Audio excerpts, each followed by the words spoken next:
Si tienes preguntas sobre medicamentos de Bristol Myers Squibb, llama a tu médico o al 1-800-332-2056. Sigue cuidándote. Continúa con tu tratamiento. A continuación les presentamos Hablemos de Reumatología con Fundación FER, un programa de la Fundación Puertorriqueña de Enfermedades Reumáticas. Muy buenos días y bienvenidos a su programa Hablemos de Reumatología con Fundación FER, un programa de la Fundación Puertorriqueña de Enfermedades Reumáticas, entidad sin fines de lucro, cuya misión es aportar al bienestar general del paciente con condiciones reumáticas para que tengan una vida más saludable, activa y productiva. Mi nombre es Grisel Lugo y soy la directora ejecutiva de la Fundación FER, y hoy doy la bienvenida a todas las personas que nos escuchan a través de las ondas de Radio Isla 1320 AM, a través de radioisla.tv y Radio Isla Facebook Live. Les quiero felicitar a todos en el nuevo año y desearles de parte de la Junta de Directores de la Fundación y en el mío propio una excelente comienzo de año nuevo con mucha salud, porque es importante, y más en estos últimos tiempos, que tengamos esa salud para poder hacer todo lo que querramos y efectivamente tener una vida mejor, tener mejor calidad de vida. Damos las gracias también a Bristol Myers Squibb por hacernos llegar este programa en la mañana de hoy. Y por supuesto, pues le damos la bienvenida a nuestra invitada, primera invitada del año, a la doctora Noemí Varela Rosario. Doctora, bienvenida.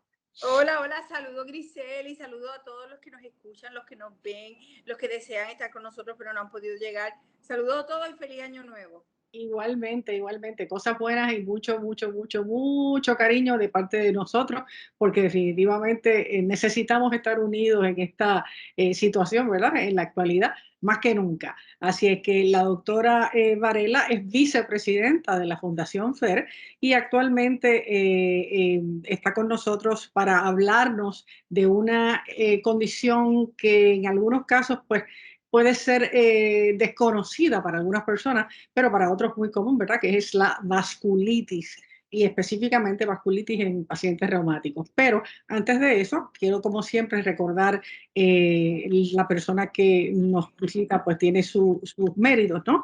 Ella es natural del pueblo de Aguada y estudió en el recinto de ciencias médicas de la Universidad de Puerto Rico en Río Piedras, hizo su residencia en medicina interna en Emory University Hospital en Atlanta, Georgia, y de donde también obtuvo su Primary Care Fellowship y Rheumatology Fellowship. Es Board Certified en Medicina Interna y Reumatología y ha sido vicepresidenta y presidenta de la Asociación de Reumatólogos de Puerto Rico. Desde el año 2000 tiene práctica privada en Aguada, su ciudad natal. Y en abril de 2014 fue instalada como fellow del Colegio Americano de Médicos, el American College of Physicians, que con ese bagaje, la doctora tiene más que suficiente experiencia para hablarnos del tema de hoy, que es un tema bastante delicado. Y pues quiero citar la Sociedad Española de Reumatología, en donde dice en su página de internet que los expertos han identificado hasta 11 tipos diferentes de vasculitis en función de la localización de los vasos sanguíneos afectados, sus diferentes tamaños y los distintos hallazgos histológicos objetivados en la biopsia, o sea que se pueden ver en una biopsia. Esta prueba es el método diagnóstico ideal y en unión a otros datos clínicos, analíticos y pruebas de imagen van a dar la clave diagnóstica para abrir la difícil situación de estos casos, ¿verdad? Así que la primera pregunta, como siempre, es definir qué es la vasculitis y algunas de ellas, cuáles son las más comunes.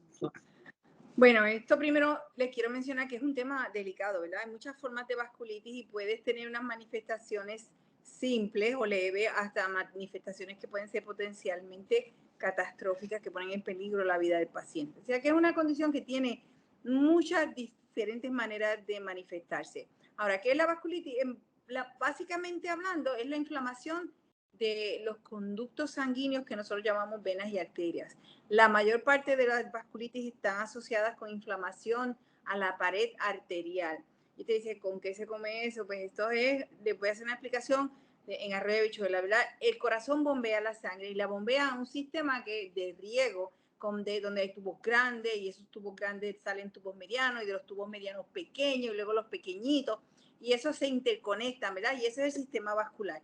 De la aorta, que es la arteria mayor, van a salir a ramificaciones medianas como la carotidia o la subclavia o la abdominal o la renal. Pues y todas esto lo que hacen es llevar la sangre oxigenada que se derrama sobre los tejidos para alimentarlos y oxigenarlos y puedan seguir funcionando efectivamente. Cuando esas arterias se dañan, pueden taparse, pueden romperse, pueden hacerse insuficientes. ¿Y qué ocurre con ese tejido que ya irrigan? Sufre. Es como los infartos del corazón, pues pueden ocurrir en el riñón, pueden ocurrir en el intestino, pueden ocurrir en la piel, y todos esos órganos que se ven alimentados por las arterias que son afectadas se van a afectar a su vez. Definitivamente es algo que es importante tener en cuenta, ¿verdad? De que es algo que afecta al sistema completo, general. Puede afectar, sí, hay algunas manifestaciones que son localizadas, como por ejemplo la arteritis del sistema nervioso central, que afecta más bien el cerebro, las meninges, el cordón espinal, y se queda localizada ahí, o sea, una arteritis primaria del sistema nervioso central, pero hay otras que pueden afectar múltiples órganos.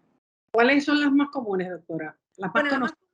la más común es la arteritis, lo que le llamamos nosotros de célula gigante o arteritis temporal. Esta es una arteritis que es de adulto, porque debo mencionar que puede haber vasculitis en niños también. Y en algunas clasificaciones las vasculitis las definen entre vasculitis de adultos, vasculitis de niños. Pues la vasculitis de célula gigante o la vasculitis temporal es una vasculitis que afecta a las arterias de tamaño grande.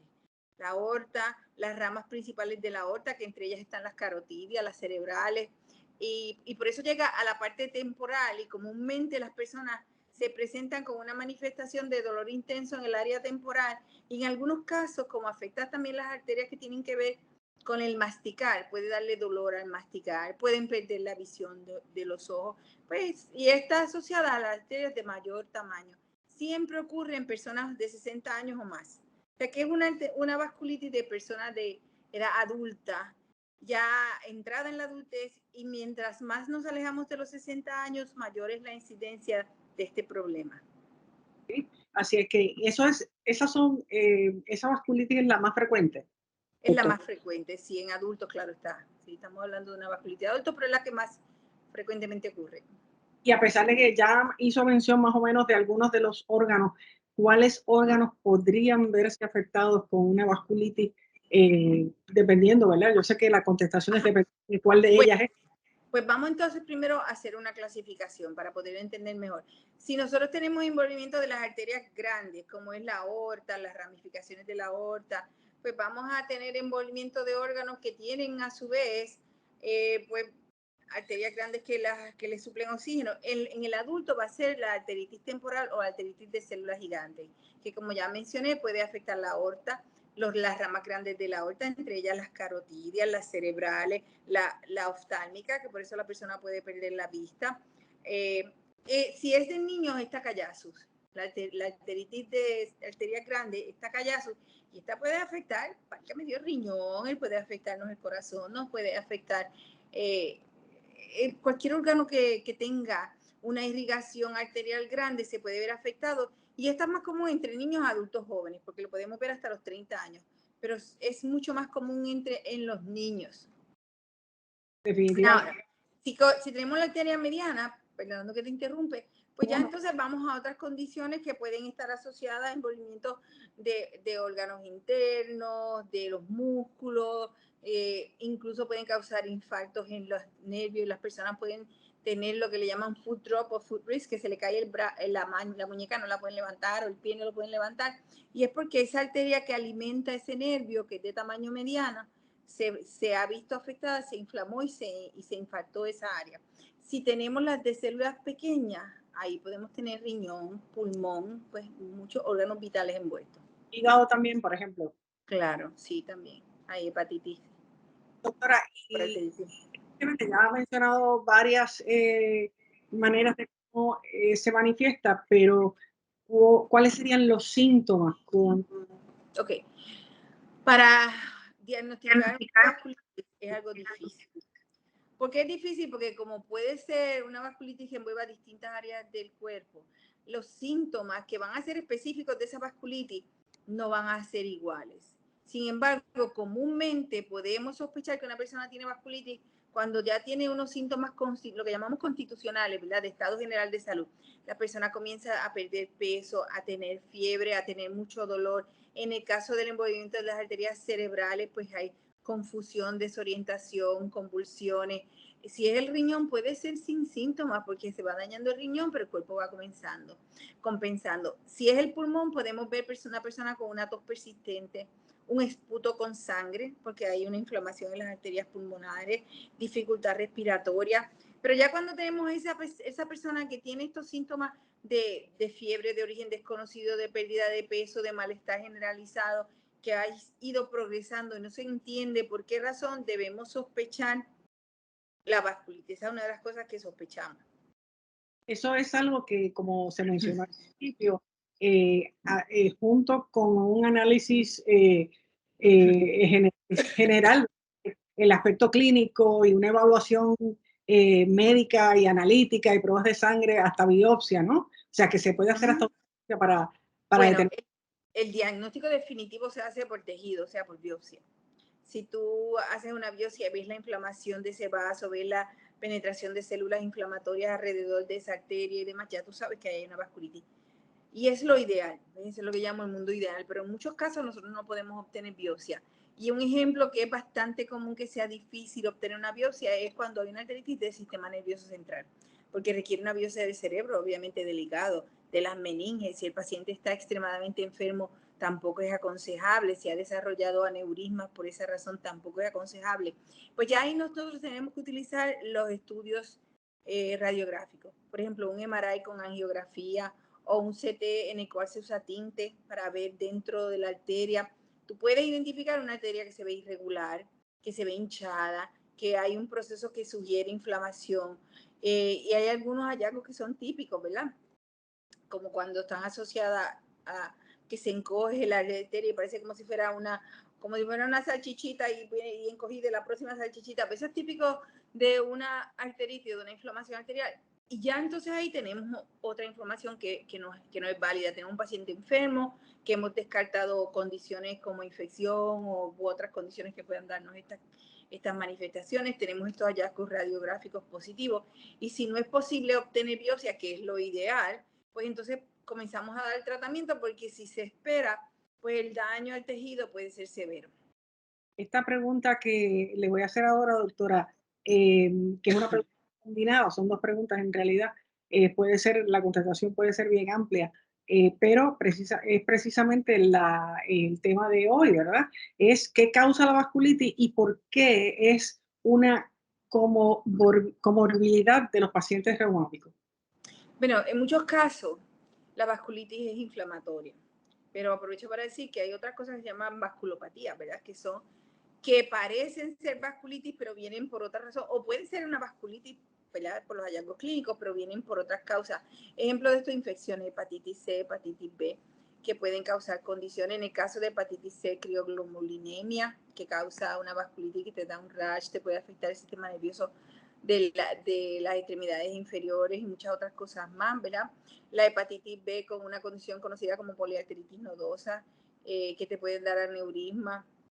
Kawasaki en niños, que está asociado también a aneurismas en las arterias coronarianas. Y esas vasculitis tienen un origen que es infeccioso, es que es diferente. Ahora, la infección se va, pero deja ya un proceso inflamatorio que se ha disparado y que va a continuarse y a producir un daño. En el caso de las autoinmunes, que ya se asocian más con las condiciones reumatológicas de las que hablamos comúnmente aquí, como lo es artritis reumatoidea o lupus o polimiositis, pues entonces ya ahí tenemos un sistema inmunológico que ha perdido su regulación, su capacidad para entender que ese vaso, esa arteria que está ahí es mía, y voy y la ataco porque entiendo que no me pertenece a mí. Y en esos casos, pues puede haber lo que se llama una vasculitis autoinmune, que son las que nosotros asociamos con las enfermedades como lupus, como artritis reumatoidea. Hay otras condiciones como antes la poliangitis, ¿verdad?, con granulomatosis, que antes se llamaba Wegener, que también hay unos anticuerpos presentes, los anticuerpos antinucleares, ANCA, que si lo dividimos, pues podemos decir, mira, tenemos el proceso infeccioso que puede inducir una vasculitis. tenemos el proceso autoinmune, ¿verdad? Que sea por complejos autoinmunes. Y hay unos casos extraños de otras condiciones como lo son el cáncer, linfoma y otras malignidades que pueden inducir una presentación clínica de arteritis o de vasculitis también.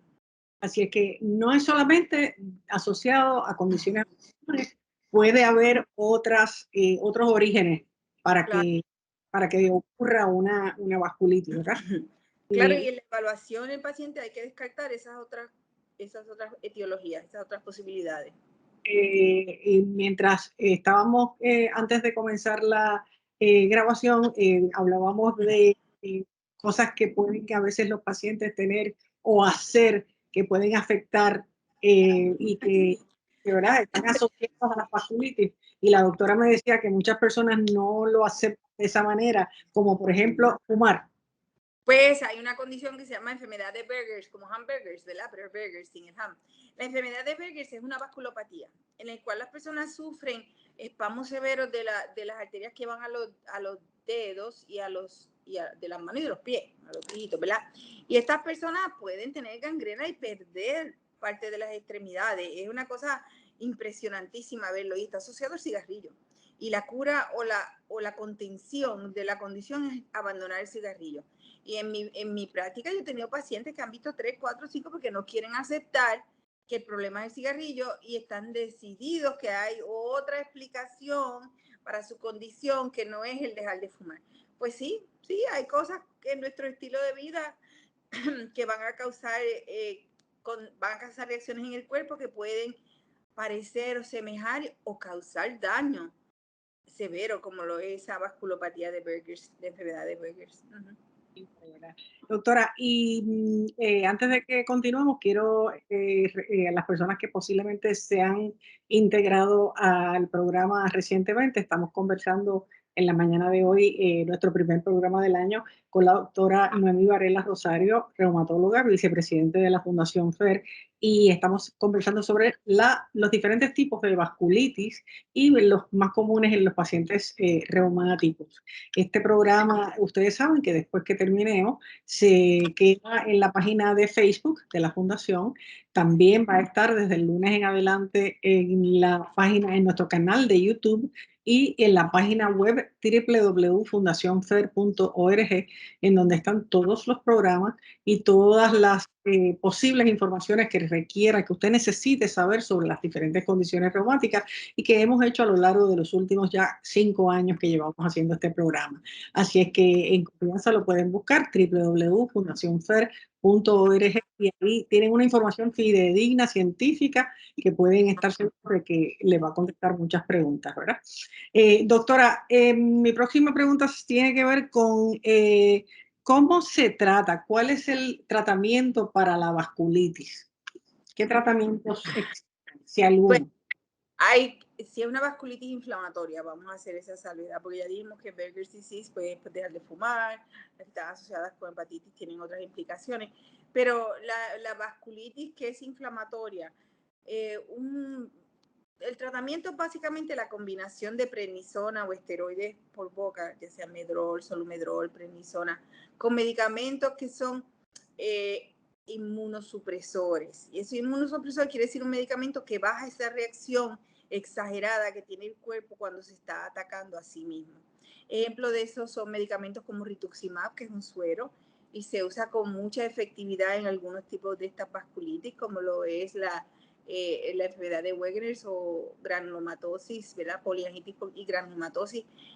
Se usa para otros tipos de vasculitis también. Utilizamos Inmuran, que los pacientes que son pacientes reumatológicos podrán reconocer esa droga porque se usa también para pacientes de lupus, metrotexato, Inmuran, Citoxan, todo esto medicamentos autoinmunes, Cercep, que van a simplemente frenar un sistema inmunológico que está sobrereactivo, a su vez bajan las defensas, que esa es desafortunadamente la otra lado de la situación, que estos pacientes tenemos que controlar esas condiciones porque pueden causar daños irreparables y pueden ser catastróficas, pero siempre tienen consigo el riesgo de estar inmunosuprimidos, ¿ves?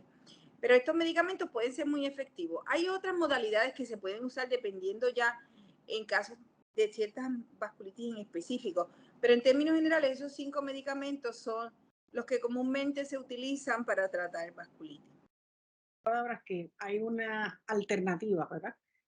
Sí. Yo tengo pacientes que han estado bien enfermos y gracias a Dios todavía están conmigo. Pero es una condición que dependiendo de la manifestación, puede ser que tú puedas tratar con medicamentos por boca y demás, o tengas que ser bien agresivo, medicamentos intravenosos, esteroides en altas dosis, hospitalizaciones.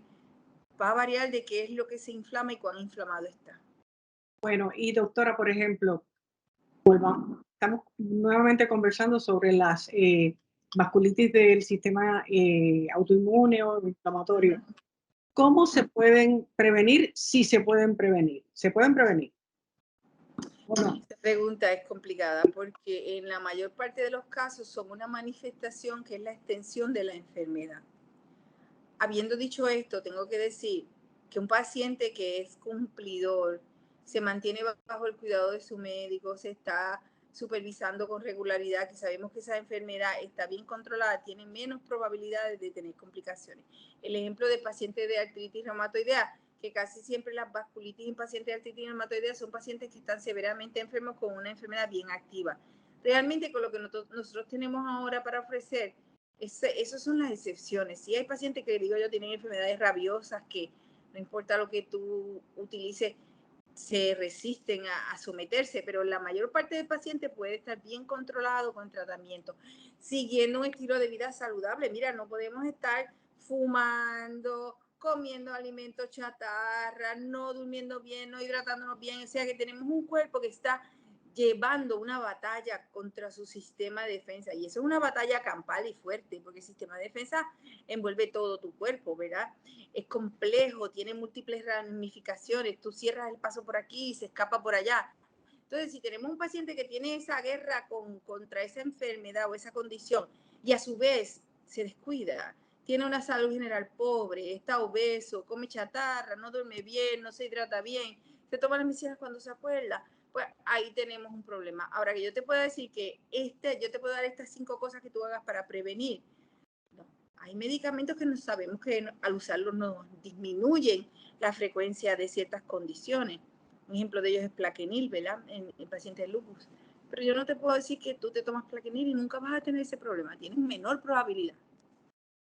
O sea que como todas las condiciones reumáticas tienen una manera de controlarse, pero no necesariamente se van a curar como puede ser, ¿verdad? Alguna otra enfermedad que tiene solución final, por decir así. Sí, que tiene un tiempo limitado, sí. Ahora, es cuestión de seguir el tratamiento y tratar de que no se compliquen las situaciones ya existentes con las recomendaciones que le dé el médico. Y hablando visitar a su reumatólogo, porque el reumatólogo no puede saber qué le pasa a usted si usted no se lo cuenta. Es así de fácil. O sea, si yo estoy teniendo dolores de cabeza que antes no tenía, o yo me veo esta erupción en la palma de las manos o en los pies, o yo he estado viendo que escupo sangre, pero no se lo digo a mi doctor hasta que no estoy en la sala de emergencia, pues no adelantamos nada. Ahora que menciona la erupción, yo también ¿verdad? Le comentaba a la doctora que había visto que en muchas ocasiones la vasculitis tiene una manifestación en la piel y o sea que puede ser un rash. Un rash, claro. El rash que es de vasculitis es un rash que no se va, que es persistente, que puede estar asociado con dolor, que puede estar asociado con infarto en la piel, con cambios marcados de coloración. O sea, no es esa erupción que a ti te da porque te dio un catarrito, no sé qué. Es algo usualmente significativo y persistente y que tú lo presionas y no se blanquea con la presión de la mano. Pues si usted que es un paciente con una enfermedad autoinmune empieza a desarrollar una erupción como esa, pues tiene que llamar a su reumatólogo y dejárselo saber. Y como dice la doctora, decírselo. No se puede quedar pensando de que es otra cosa que no está relacionada. Hay que decírselo todo. En los últimos minutos que nos queda, doctora, me gustaría que ya que estamos en esta situación reciente, ¿verdad? De este repunte del COVID y que no podemos evitar seguir conversando sobre cuáles cosas necesitamos seguir haciendo, qué cosas tenemos que tener en cuenta, y en especial los pacientes, como mencionó, inmunosuprimidos, que están más vulnerables que cualquier otra persona a esta situación. ¿Qué le podemos decir una vez más para enforzar que hagan lo que tengan que hacer? Bueno, yo creo que ya se ha hablado mucho de esto, pero el énfasis le tengo que dar en que no es que usted va a ir al supermercado y se va a enfermar. No es que usted va a ir necesariamente a comer afuera y se va a enfermar. A usted le pueden traer la enfermedad a la casa. ¿Ves? Porque hay personas asintomáticas, el sobrino, el hijo, el vecino, el ahijado que te vino a visitar en las Navidades. Todo el mundo debe tener puesta su mascarilla y debe haber una separación razonable. Porque usted no sabe si esa persona que está entrando por ahí, que usted la ama con todo su corazón, pero que no es parte de su núcleo inmediato, o es parte de su núcleo inmediato, pero se va a janguear y a beber con las amistades y no sé qué otras cosas más, venga para la casa, como dicen mis pacientes, premiado. Y vino este premiado y se lo pegó a todo el mundo. El novio de la nieta que me vinieron a visitar, pues tenía COVID, no tenía síntomas, todos nos enfermamos. Es que mi ahijado que vino a verme, que vino a Estados Unidos, y la prueba estaba negativa cuando él salió, pero estuvo por aquí 2 semanas, vino a verme antes de irse y me dejó con el COVID. Mira, vamos a no pensar que porque nosotros amamos a alguien y esa persona es cercana a nosotros, no se puede enfermar. Todos nos podemos enfermar. Y desafortunadamente esta variante, que es el Omicron, es bien contagiosa. Así que use su mascarilla. Y si usted está inmunosuprimido, una N95. Si viene visita, usted se la pone, punto. Y le dice, por instrucción de mi médico, yo no me puedo quitar esta mascarilla mientras tengo visita. Yo te amo mucho, pero no te puedo abrazar ni te puedo besar. Yo espero que tú lo entiendas. Porque el que te quiere bien lo va a entender, claro que sí. Claro. Eso es así de sencillo, a cuidarnos, a mantenernos a una distancia razonable, a lavarnos las manos. Eso no. O sea, los otros días un pacientito llamó, porque él creía que estaba en COVID, porque estuvo cerca de una persona que estaba en COVID, porque estaban en una fiesta de familiares, pero éramos todos familiares cercanos.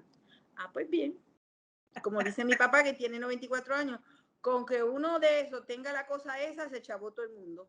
Así es.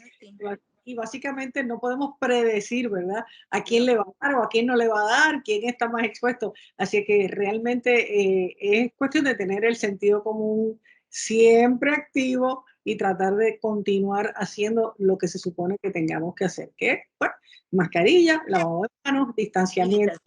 Así mismo. Así que continuamos en esta situación y no sabemos hasta cuándo. Doctora, de verdad que le doy muchísimas gracias por estar con nosotros en la mañana de hoy y hablar sobre todas estas cosas súper interesantes y súper importantes para los pacientes.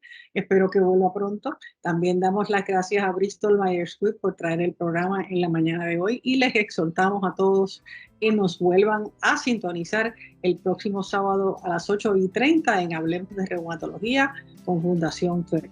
Hasta el próximo sábado. Gracias. Bye.